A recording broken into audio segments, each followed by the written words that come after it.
This German woman was being chased by a Soviet T-34. She managed to dodge the bullets the Soviets intentionally fired at her, but she could not escape the tank. 2 Soviet soldiers competed to catch the woman. Whoever touched her first would have priority. An entire group of Soviet soldiers rushed over with the tank, about to commit the crimes that had long existed in the Soviet army. Faced with the violence the Soviets were about to inflict, the woman still struggled desperately, but it was all in vain. In their eyes, she was nothing more than a subhuman. Other T-34 tank crews showed no restraint either.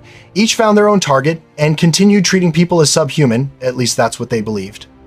And so this historical scene was created. German forces were heavily guarding the bridge. Artillery and machine guns were fully prepared. The Soviets, fearless of death, charged at the Germans again and again. What awaited them were ruthless German bullets. In an instant, bullets tore through flesh. Soviet soldiers fell one after another. It was either you die or I die. The Soviets relied on their numerical advantage and pressed through the German defenses. They finally crushed this hard-guarded position.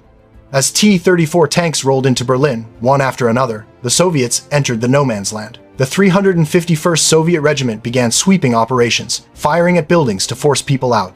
Anyone who ran out was immediately shot. The streets and alleys were filled with Soviet atrocities.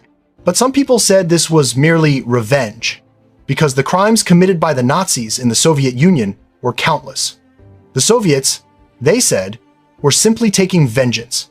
2 million Berlin women became the objects of that revenge. Many women even sought Soviet soldiers for protection, believing it was better than being dragged away like wandering ghosts. But some refused to submit. They hid in air raid shelters, believing they were completely safe. But the Soviets had long since learned this tactic and kept firing into the shelters, ordering everyone to come out. Forced to flee, a family of 4 knelt on the ground awaiting judgment. The elderly were shot without hesitation. The young women were dragged away. Treated as subhuman, they dared not resist survival, depended entirely on the Soviets' mercy. The woman survived and fled into the ruins of Berlin, discovering that the entire city had become hell. At this moment, her boyfriend Frank also entered Berlin. He found his girlfriend, but when he ran to embrace her, she pushed him away. Both of them understood what had happened. Neither had the power to change it.